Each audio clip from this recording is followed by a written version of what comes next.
China is imperialist according to Vladimir Lenin's definitions of imperialism, and I'm going to use my country, Zimbabwe, as a case study to explain why. These are the three reasons why China is not engaging in imperialism in Africa. Let's begin with the definition of imperialism itself. Lenin believed imperialism is the highest forms of capitalism because financial capital will eventually displace industrial capital, and the need for ever greater profit will eventually drive countries into seizing markets overseas and establishing monopolies in the colonies. But that is not why China is expanding into Africa.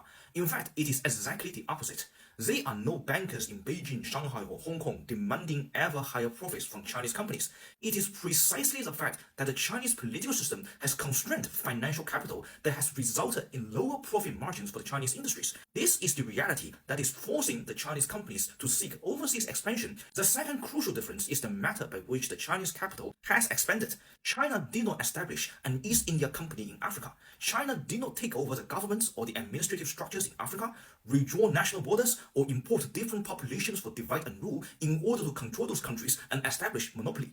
China managed to dominate foreign investment in Africa because it happens to be the country that is offering better terms.